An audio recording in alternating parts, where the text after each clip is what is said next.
Hello students, welcome back to my channel. Shiksha competition UGC NET re exam के लिए हम paper first हमारा यहाँ पर चल रहा है और उसकी एमसीक्यू बेस्ड हमारी क्लासेस की सीरीज चल रही है। यूनिट 4 आज हमारा यहाँ पर है संप्रेषण कम्युनिकेशन। आप जानते हैं यूनिट फर्स्ट और सेकंड का हम रिवीजन कर चुके हैं, लेकिन यूनिट थर्ड को मैंने नहीं लिया है क्योंकि उसमें अनुच्छेद है और अनुच्छेद में से क्वेश्चन छांटने हैं।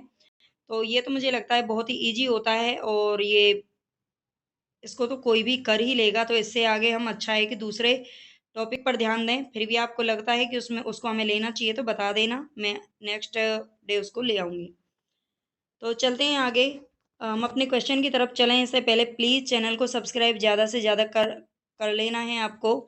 और सबसे पहले आप सब्सक्राइब करें, वीडियो को लाइक ज़रूर किया करें। और बाकी जो आप कमेंट्स वगैरह करते हैं और आप जिन्होंने लाइक किया, सच में ही मैं दिल से उनके बहुत ही मतलब अ, क्या कहूँ कि थैंक यू बार-बार बोलने का मन कर रहा है कि अच्छी बात है। आप अपने आपको करना चाहिए था, आपने किया। एप्रिशिएट कर रहे हैं, बहुत अच्छी बात है। आपको क्लासेस अच्छी लग रही है, ये भी बहुत ही मेरे लिए खुशी की बात है, क्योंकि मेहनत तभी सफल होती है जब कोई सामने वाला उसको उसकी वैल्यू करता है या उसको समझता है और उसके वो काम की होती है। सबसे बड़ी बात यही है कि आपका पेपर अच्छे से निकल जाए, बस आप बार-बार रिवीजन करते रहें। तो चलते हैं हम अपने क्वेश्चंस की तरफ। संप्रेषण में संवृत्ति शास्त्रीय व्याख्या निम्नलिखित में से किसको सम्मिलित करती है? तो जो संप्रेषण होता है, संप्रेषण कम्युनिकेशन जो हमारा टॉपिक है, उसमें संवृत्ति शास्त्रीय व्याख्या निम्नलिखित में से किसको, ये सारे क्या है यहाँ पर पीवाई क्यूज है, तो इनको अच्छे से आप देख लेना किस तरह के क्वेश्चन इसमें पूछे जा सकते हैं। संप्रेषण में संवृत्ति शास्त्रीय व्याख्या निम्नलिखित में से किसको सम्मिलित करती है? तो क्या सामूहिक अनुभव को, गौण अनुभव, निजी अनुभव या फिर अप्रत्यक्ष अनुभव को करती है? तो यहाँ पर इसका जो राइट ऑप्शन है वो है निजी अनुभव। क्या है निजी अनुभव? निजी का मतलब होता है खुद का, पर्सनल। ठीक है, पर्सनल जो एक्सपीरियंस होता है, संप्रेषण में संवृत्ति शास्त्रीय व्याख्या क्या करती है, उसको सम्मिलित करती है। नेक्स्ट क्वेश्चन देखिए, निम्नलिखित में से कौन सी संप्रेषण के रेखीय मॉडल की मुख्य विशेषताएं हैं? तो संप्रेषण के रेखीय मॉडल की कौन सी हैं जो मुख्य विशेषताएं हैं? तो एक मार्गी संप्रेषण जो रेखीय मॉडल होता है, देखो रेखीय का मतलब तो यही होता है जो ऐसे बिल्कुल एक रेखा में, एक सीध में चलता है। तो एक मार्गी संप्रेषण, तो इसका क्या होगी विशेषता, बिल्कुल होगी। छल योजित प्रतिपुष्टि, छल की तो कहीं पे बात नहीं होती। शोर की अनुपस्थिति, ऐसा भी नहीं होता कि शोर बिल्कुल ही ना रहे, है ना, संप्रेषण में ऐसा नहीं होता है। जन संप्रेषण हेतु प्रयुक्त, तो बिल्कुल ये इसका करेक्ट ऑप्शन है। प्रेषक केंद्रित संप्रेषण, तो प्रेषक केंद्रित संप्रेषण होता है जो कि रेखीय मॉडल की ये विशेषताएं बताई जाती हैं। ए, डी और ई हमारे यहाँ पर क्या है, करेक्ट ऑप्शन है, ध्यान से इसको पढ़ लेना। और इससे पहले मैं आपको बता दूं, देखो यूनिट 1 to 10 मेरी एक मतलब प्लेलिस्ट में आप देख लेना फर्स्ट पेपर के लिए।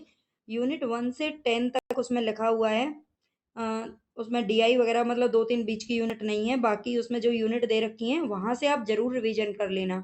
ठीक है, ये तो हम एमसीक्यू तो जो कर रहे हैं उनको तो आप देख ही लेना।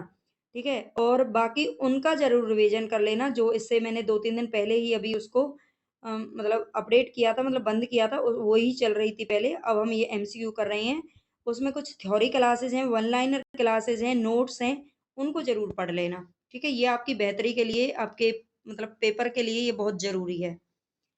सूची फर्स्ट को सूची सेकंड से सुमेलित करना है, तो बताएं आप यहाँ पर। मानव विज्ञान, ये थोड़ा सा बी इधर चला गया भाई, कैसे होगा, चलते हैं। मानव विज्ञान, अभिप्रेरण, मनोविज्ञान, संस्कृति और समाज शास्त्र, इसमें पद्धति दे रखा है यहाँ पर। ठीक है, और प्रबंध समाज, तो इनको क्या करना है, मैच करना है आपको। मानव विज्ञान किससे संबंधित होता है? तो मानव विज्ञान जो है वो संस्कृति से संबंधित है। किससे है? संस्कृति से संबंध है। समाज शास्त्र किससे संबंधित है? तो समाज शास्त्र जो है वो समाज से संबंधित है। यहाँ से मिला लीजिए, समझ में तो आपको आ ही जाएगा, मेरी आवाज तो आपको सुनाई दे ही रही होगी। और प्रबंध, प्रबंध का क्या होता है? प्रबंध क्या है? एक मैनेजमेंट, एक पद्धति है। ठीक है, प्रबंध क्या है? एक पद्धति है, यानी कि पद्धति क्या है, प्रबंध एक पद्धति है, यहाँ पर ध्यान रखना। और जो मनोविज्ञान है वो क्या है? अभिप्रेरण है। मनोविज्ञान क्या है? अभिप्रेरण है। तो ये आपका मतलब यहाँ पर राइट, आप चाहें तो इसको ABCD में लगा लीजिए। वैसे तो मानव विज्ञान क्या है, संस्कृति से संबंधित होता है। मनोविज्ञान अभिप्रेरणा। समाजशास्त्र क्या होता है, समाज से संबंधित होता है। प्रबंधिक पद्धति होता है। संप्रेषण में मितव्ययिता के परीक्षण में इसका तत्व शामिल होगा। तो बताइए, संप्रेषण में मितव्ययिता के परीक्षण में इसका तत्व शामिल होगा, किसका होगा? तार्किक सरलता, जटिल वैधता, भाव प्रवण सामान्यकरणता या सार ग्रहण। तो संप्रेषण में मितव्ययिता के परीक्षण में किसका तत्व शामिल होगा? तो होगा तार्किक सरलता का। किसका होगा? तार्किक सरलता। ये संप्रेषण में मितव्ययिता के परीक्षण में इसका क्या होगा? तत्व शामिल होगा तार्किक सरलता। मीडिया के द्वारा संप्रेषण किसको परिलक्षित करता है? तो मीडिया के द्वारा जो संप्रेषण होता है वो किसको परिलक्षित करता है? तो संप्रेषक की सांस्कृतिक पृष्ठभूमि को, वंचितों की सामाजिक अपेक्षाएं, समाज की नैतिक आकांक्षाएं या भाषा का बहुसंख्यावादी प्रभुत्व। तो मीडिया के द्वारा जो संप्रेषण होता है वो संप्रेषक की सांस्कृतिक पृष्ठभूमि को क्या करता है? परिलक्षित करता है। ठीक है, सांस्कृतिक पृष्ठभूमि को। संप्रेषण में प्रेषित संदेश का क्या अर्थ है? प्रेषित का मतलब है भेजा हुआ। ठीक है, भेजा हुआ जो संदेश होता है उसका अर्थ क्या होता है? प्रेषक का क्रियाकलाप, प्राप्तकर्ता का क्रियाकलाप, या फिर चैनल का क्रियाकलाप या सहयोगात्मक क्रियाकलाप। तो संप्रेषण में प्रेषित संदेश का अर्थ होता है सहयोगात्मक क्रियाकलाप। ठीक है, सहयोगात्मक यानी सबका क्रियाकलाप उसके अंदर होता है। अशाब्दिक संप्रेषण की निम्नलिखित में से कौन सी विशेषताएं हैं? अशाब्दिक जो संप्रेषण होता है उसमें इसकी विशेषताएं आपको बतानी है। इसका सीमित अर्थ होता है, सीमित अर्थ होता है, इसका प्रतिनिधान नहीं होता है। तो सीमित अर्थ तो देखो अशाब्दिक संप्रेषण का नहीं होता है, प्रतिनिधान भी नहीं होता है। यह संदर्भात्मक अर्थ संप्रेषित करता है। क्या करता है? यह संदर्भात्मक अर्थ संप्रेषित करता है। बिल्कुल सही है। यह प्राप्तकर्ताओं को प्रभावित कर सकता है। बिल्कुल कर सकता है। जो अशाब्दिक संप्रेषण होता है करता है। यह निजी संबंधों पर प्रभाव डाल सकता है। तो बिल्कुल डाल सकता है। अशाब्दिक संप्रेषण के ये तीनों की तीनों क्या होती हैं? विशेषताएं होती हैं, सी, डी और ई। यह संदर्भात्मक अर्थ संप्रेषित करता है, यह प्राप्तकर्ताओं को प्रभावित कर सकता है, निजी संबंधों पर प्रभाव डाल सकता है। तीनों ही इसके क्या है? करेक्ट ऑप्शन है। निम्नलिखित में से किसमें स्नोबॉल प्रतिचयन विधि का प्रयोग किया जाता है? तो बताइए, इसमें से किसमें स्नोबॉल प्रतिचयन विधि का प्रयोग किया जा सकता है? क्या ऐतिहासिक शोध, निर्जातीय शोध, विषय वस्तु विश्लेषण या वृत्तांत विश्लेषण? तो स्नोबॉल प्रतिचयन विधि का जो प्रयोग किया जा सकता है वो किया जाता है निर्जातीय शोध के अंतर्गत। ठीक है, निर्जातीय जो शोध होता है उसमें स्नोबॉल प्रतिचयन विधि का प्रयोग किया जा सकता है। नेक्स्ट क्वेश्चन देखती हैं। जन संप्रेषण। देखो आप ये मत सोचना कि मैम जल्दी जल्दी बोल रही है और आज एक्सप्लेन नहीं कर रहे हैं। तो एक्सप्लेनेशन इसकी मैंने संप्रेषण वगैरह ये थोड़े से चैप्टर की थ्योरी टाइप में समझ लीजिए। वन लाइनर में मैंने पहले आपको करा दिए हैं, आप वहां से रिवीजन कर लेना, अच्छे से आपको समझ में आ जाएगा, क्लियर हो जाएगा बिल्कुल, है ना। और ये सारी विधि वगैरह एक बार समझा दी थी। और अब हम यहाँ पर एमसीक्यू कर रहे हैं। एमसीक्यू का मतलब यही होता है कि आप अपना आंसर गैस करें और देखें कि आपके कितने सही हो रहे हैं। ठीक है, बाकी जहाँ पे लगता है कि उसकी ज़रूरत है, इसमें ऐसा कुछ है नहीं, है ना, थ्योरी में ही समझाया समझाया जाता है। तो जन संप्रेषण प्रक्रिया में निम्नलिखित तत्वों के सही अनुक्रम को बताना है आपको। जन संप्रेषण जो प्रक्रिया होती है उसमें तत्वों के सही अनुक्रम को बताना है। चयनित उद्भाषण, पूर्वाग्रह की पुष्टि, संज्ञानात्मक विसंगति, चयनित अवधान या फिर सर्वांग सम सूचना। तो बिल्कुल इसका देखो, चयनित उद्भाषण सबसे पहले यही आएगा। चयनित उद्भाषण, पूर्वाग्रह की पुष्टि कर लेना बहुत जरूरी होता है।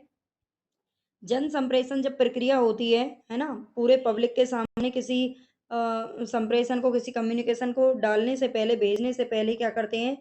चयनित उद्भाषण को चयनित करना, फिर पूर्वाग्रह की पुष्टि करना, संज्ञानात्मक विसंगति, ठीक है, संज्ञानात्मक विसंगति, चयनित अवधान और सर्वांगसम सूचना। ये बिल्कुल किस में लिखे हुए हैं? क्रम में लिखे हुए हैं, A B C D E. ठीक है, यही इसका करेक्ट ऑप्शन है। इसको आप एक बार अच्छे से देख लेना। यहाँ पर निम्नलिखित में से कौन सी एक शब्दार्थ बाधा है?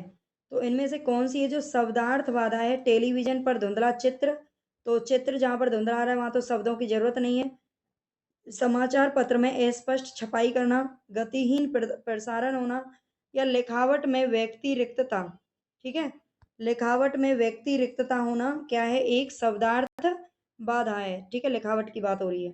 निम्नलिखित में से कौन संप्रेषित संदेशों की स्वीकृति में अवरोधक है? तो इनमें से कौन सा है जो कि संप्रेषित संदेशों की स्वीकृति में क्या है, अवरोधक है? तो बताएं आप।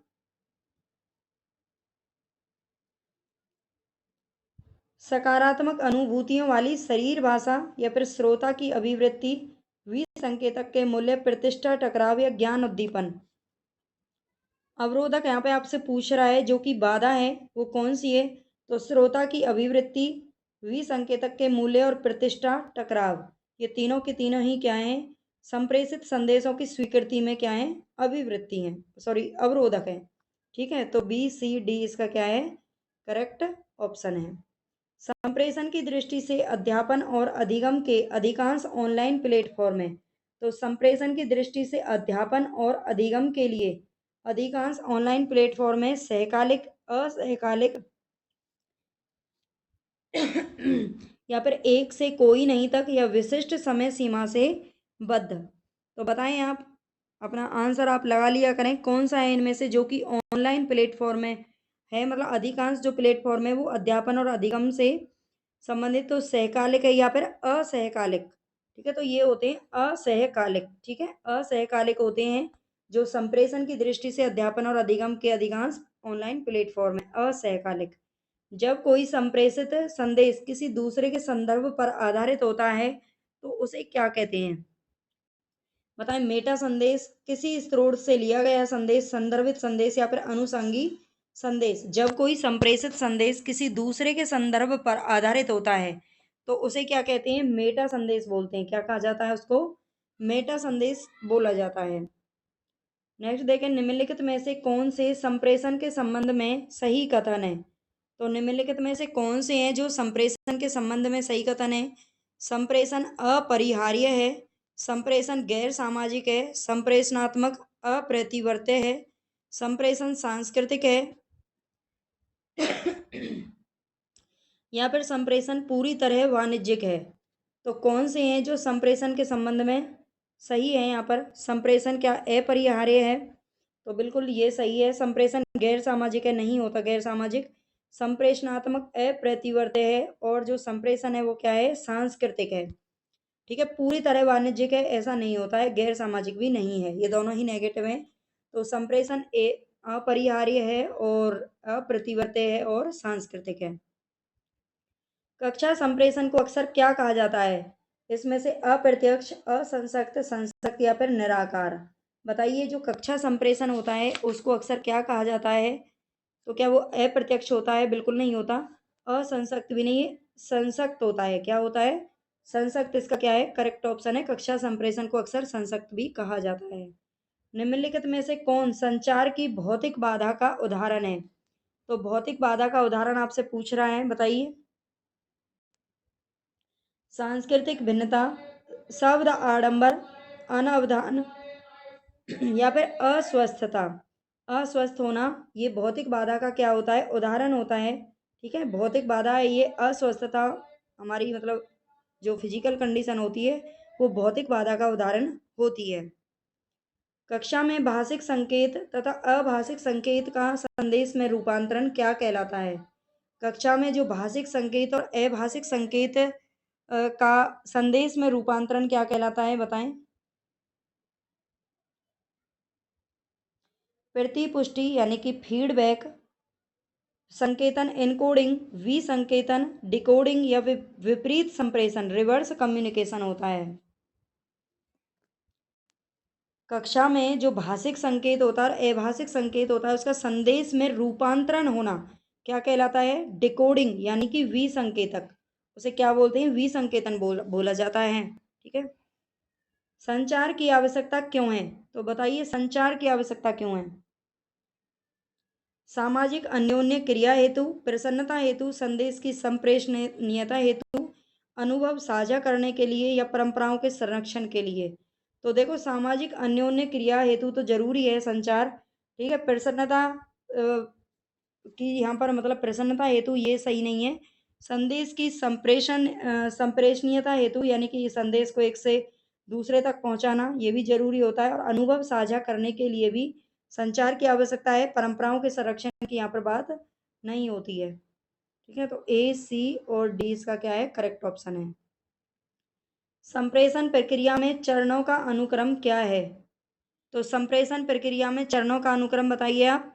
प्रतिग्रहण का स्तर, संज्ञानात्मक आंकड़ों का संचरण, संदेश ग्रहण, बोध या प्रतिक्रिया।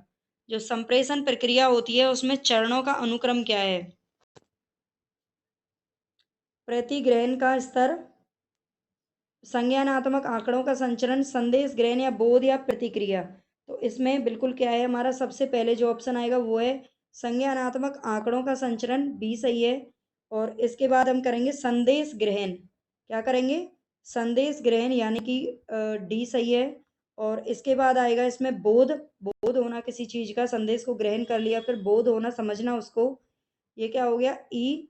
ठीक है, और इसके बाद प्रतिग्रहण का स्तर, ए, और फिर प्रतिक्रिया देना उस पर। ठीक है, ये हो गया एफ। बी, डी, ई, ए, एफ, इनको समझ लेना ठीक से। कक्षा संचार में शिक्षक द्वारा सृजनात्मकता, सहसंबंध और विश्लेषण की क्षमता का प्रदर्शन किस श्रेणी का कौशल कहलाता है? तो जो कक्षा संचार होता है उसमें शिक्षक के द्वारा, किसके द्वारा, शिक्षक के द्वारा सृजनात्मकता, सहसंबंधता और विश्लेषण की क्षमता का प्रदर्शन किस श्रेणी का कौशल कहलाता है? क्या ये चिंतन कौशल होता है, अभिव्यक्ति कौशल, मीडिया प्रयोग कौशल या फिर मानवीय कौशल? तो किस श्रेणी का कौशल है ये?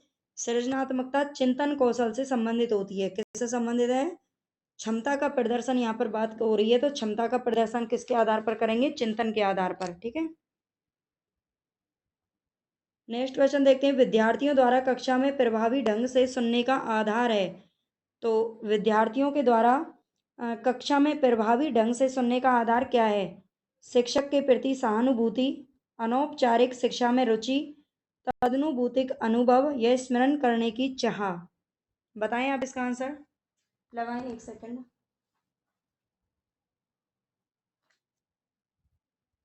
विद्यार्थियों द्वारा कक्षा में प्रभावी ढंग से सुनने का आधार है तदनुभूतिक, तद अनुभूतिक अधिगम जो होता है, ये क्या है, प्रभावी ढंग से सुनने का आधार है। ठीक है, विद्यार्थियों के द्वारा। कक्षा में संप्रेषण के अंतर्गत अवरोधों को दूर करने के लिए कौन उपयोगी है? तो कक्षा में संप्रेषण के अंतर्गत अवरोधों को दूर करने के लिए कौन सा है इनमें से जो कि जरूरी है? शब्दाडंबर के स्तर की पहचान करना, अपरिचित शब्दों का उपयोग करना। तो ये तो गलत हो ही गया, नेगेटिव है, अपरिचित शब्दों का उपयोग क्यों करेंगे? विद्यार्थियों के शब्द ज्ञान के अनदेखी करना, कोई अनदेखी भी नहीं की जानी चाहिए। खंडित वाक्य तो बिल्कुल यूज नहीं किए जाने चाहिए। वाणी में उतार चढ़ाव बिल्कुल हो सकता है संप्रेषण के दौरान। भाषण को प्रासंगिक बनाना बिल्कुल हो सकता है। शब्दाडंबर के स्तर की पहचान करना, ये भी बिल्कुल सही है। तो ए, ई और एफ इसके क्या हैं, करेक्ट ऑप्शन है। डिकोडिंग के पश्चात प्रक्रिया के सही क्रम की पहचान करनी है। तो डिकोडिंग के बाद में जो प्रक्रिया होती है उसकी सही पहचान करनी है, कैसे करेंगे बताइए? वातावरण, फीडबैक, संदर्भ या व्याघात। तो सबसे पहले तो हमारा क्या आएगा इसमें, जो डिकोडिंग के बाद होता है वो हमें फीडबैक देना होता है। क्या देना होता है? फीडबैक देना होता है, यानी कि बी। और इसके बाद हमें क्या करना है, वातावरण आएगा, ए। और फिर इसके बाद आएगा संदर्भ, सी। और फिर डी, व्याघात। ठीक है, बी, ए, सी, डी, ये इसका क्या है, सही क्रम है। फीडबैक, वातावरण, संदर्भ, फिर व्याघात। सुमेलित करना है आपको यहाँ पर। मीडिया के प्रकार और उदाहरण यहाँ पर दिए हुए हैं, तो इनको सुमेलित करना है। सुमेलित वैसे ही आप समझ लेना। तो देखें यहाँ पर हमारा जो 24 क्वेश्चन है उसमें आपको सुमेलित करना है। अब ठीक है, ये मीडिया के प्रकार दे रखे हैं आपको एक तरफ और उसके उदाहरण दे रखे हैं। तो समकालिक माध्यम कौन से होते हैं बताएं इसमें से? समकालिक माध्यम है हमारा दूरभाष। कौन सा है? समकालिक माध्यम है दूरभाष। असमकालिक माध्यम क्या होता है? असमकालिक माध्यम होता है ईमेल। घनीभूत माध्यम, घनीभूत माध्यम क्या है? अंतर क्रियात्मक मल्टीमीडिया। ये क्या है? घनीभूत माध्यम है। अनुप्रयोगी माध्यम है मल्टीमीडिया का अनुप्रयोग करना। अनुप्रयोगी माध्यम क्या है? मल्टीमीडिया का अनुप्रयोग। ठीक है, तो ये चारों ऑप्शन है जो हमारे क्या है, एकदम सही है, इनको मैच आप ठीक से देख लेना। समकालिक माध्यम दूरभाष, असमकालिक माध्यम है ईमेल, घनीभूत माध्यम अंतरक्रियात्मक मल्टीमीडिया और अनुप्रयोगी माध्यम मल्टीमीडिया का अनुप्रयोग करना। संप्रेषण द्वारा संबंधित होने वाले कौशलों की पहचान करनी है आपको। वाचन और श्रवण, श्रवण तथा सहायता, और सहायता तथा संभाषण या फिर संभाषण तथा लेखन। तो बताएं संप्रेषण के द्वारा संबंधित होने वाले जो कौशल हैं उनकी पहचान क्या है। तो सहायता तथा संभाषण, ये इसका सी ऑप्शन बिल्कुल करेक्ट है। आई होप आपने पीवाई के इससे पहले भी कर लिए होंगे या फिर अभी आप रिवीजन कर रहे हैं, तो आप अपना क्वेश्चन मतलब यहाँ से देख लिया करें। आजकल ऐसा होता है कि जो थ्योरी में हम पढ़ते हैं ना वो कई बार मैच ही नहीं होता है लेकिन फिर भी थ्योरी को समझना तो जरूरी है ही है, कंसेप्ट तो क्लियर होना बहुत ही जरूरी होता है। संप्रेषण के द्वारा संबंधित होने वाले कौशलों की पहचान करना है, तो सहायता तथा संभाषण क्या है, इसका सही ऑप्शन है। निम्नलिखित में से एक तरफा संप्रेषण प्रक्रिया के सही क्रम की पहचान करनी है आपको। ठीक है, निम्नलिखित में से एक तरफा संप्रेषण प्रक्रिया के सही, मतलब एक तरफ से अगर कोई संप्रेषण कर रहा है तो उसका सही क्रम क्या होगा। तो सबसे पहले तो प्रेषक होगा, ये बात तो बिल्कुल सही है, इसमें भी प्रेषक है लेकिन इसमें क्या है प्राप्तकर्ता। तो सबसे पहले प्राप्तकर्ता तो आएगा नहीं, प्रेषक आना चाहिए। प्रेषक का मतलब होता है जो भेजने वाला है। ठीक है, इसके बाद विकोडन है ना, तो विकोडन तो पहले नहीं पहुंच जाएगा। और उसके पहले क्या आएगा, संकेतन, और उसके बाद होगा संदेश, फिर माध्यम चुनेंगे, फिर विकोडन, और फिर प्राप्तकर्ता के पास वो क्या संदेश पहुंचेगा। ठीक है, तो सबसे पहले इसमें इसका बी ऑप्शन सही है, प्रेषक होता है, फिर वो संकेतन यानी उसको क्या करता है एनकोडिंग करता है, उसकी अच्छे से जो उसके पास संदेश है उसको क्या करता है एनकोड करता है, फिर संदेश, फिर माध्यम को चुनता है किस माध्यम के द्वारा उसे भेजना है, फिर विकोडन, और फिर प्राप्तकर्ता के पास पहुंच जाता है। निम्नलिखित में से कौन सा एक मास मीडिया का कार्य है। संस्कृति को प्रसारित करना, राष्ट्रीय नीति का निर्माण करना, न्यायपालिका को अपना निर्णय लेने में सहायता करना, या फिर शेयर बाजार को स्थिर रखना।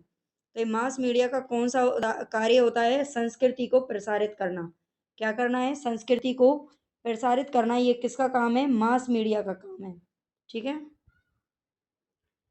मधुमक्खियों का नृत्य जो कि दूसरी मधुमक्खियों को यह बताता है कि मधुरस कहाँ मिलेगा, ये किसका उदाहरण है, जनसंचार, समूह संचार, अंतर वैयक्तिक संचार, या फिर अंतः वैयक्तिक संचार। देखो अंतः वैयक्तिक होता है जो खुद से ही, मतलब पर्सनल, पर्सनल जिसको बोलते हैं ये होता है, और अंतर वैयक्तिक होता है दो लोगों के बीच में, दो लोगों के बीच में होता है, और समूह का मतलब होता है किसी एक ग्रुप के बीच में, और जो है ना ग्रुप के बीच में, और जनसंचार होता है पूरी पब्लिक के सामने। ठीक है, तो मधुमक्खियों का जो नृत्य है वो होता है समूह संचार। कौन सा होता है, समूह संचार होता है, ध्यान रखना इनको। निम्नलिखित में से कौन से प्रभावी संप्रेषण में बाधक तत्व हैं। तो क्या भौतिक शोर, शब्दार्थ संबंधी शोर, मनोवैज्ञानिक शोर, या फिर गैर शब्दार्थिक शोर। इनमें से कौन सा है, कुछ प्रकार का शोर है जो कि क्या है बाधक तत्व है किसके अंदर, प्रभावी संप्रेषण में। तो भौतिक शोर होना ये भी क्या है, ये भी एक प्रकार से बाधक ही है। शब्दार्थ संबंधी शोर होना ये भी है, मनोवैज्ञानिक शोर होना, ये तीनों की तीनों बाधक हैं। लेकिन जो गैर शब्दार्थिक शोर है ये बाधक नहीं है। ठीक है, तो ए, बी और सी। एक अच्छे संप्रेषणकर्ता को निम्नलिखित में से किस सिद्धांत का अनुसरण करना चाहिए। तो जो एक अच्छा संप्रेषणकर्ता होता है वो क्या करता है, उनमें से किस सिद्धांत का पालन उसको करना चाहिए। उसे क्या रहना चाहिए, संगठित रहना चाहिए क्या उसे संगठित रहना चाहिए, उसे दृश्य सामग्री के उपयोग से बचना चाहिए, तो बचेगा। दृश्य सामग्री के उपयोग से तो नहीं बचना चाहिए, है ना, एक अच्छा संप्रेषण करता नहीं हो सकता वो। उसे अधिनायकवादी होना चाहिए, बिल्कुल नहीं होना चाहिए। उसे माध्यम से सामंजस्य स्थापित करना चाहिए, बिल्कुल करना चाहिए, संगठित भी रहना चाहिए। उसे कहनी कहने की विधा को वरीयता देनी चाहिए, बिल्कुल देनी चाहिए। तो ए, डी और ई हमारा यहाँ पर क्या है, करेक्ट ऑप्शन है। जो संप्रेषण करता है उसे अच्छा होने के लिए क्या करना चाहिए, संगठित रहना चाहिए, माध्यम के साथ में सामंजस्य स्थापित करना चाहिए, दृश्य सामग्रियों का उपयोग करना चाहिए ना कि बचना चाहिए, और उसे कहनी कहने की विधा को क्या देनी चाहिए, वरीयता देनी चाहिए। तो यहाँ पर हमारे ये 30 क्वेश्चन कंप्लीट हुए इस यूनिट से। और आई होप आपको मतलब अच्छा लगेगा। प्लीज़ वीडियो को लाइक कर लेना और ज़्यादा से ज़्यादा आपको सब्सक्राइब और शेयर तो बहुत ही ज़्यादा करना है। जितना ज़्यादा आप सपोर्ट करेंगे उतना ही ज़्यादा मुझे मोटिवेशन मिलेगा, और मोटिवेशन मिलेगा तो आपके लिए अच्छा ही होगा, है ना? आपको प्रॉफिट ही मिलेगा इसका भी। तो चलते हैं।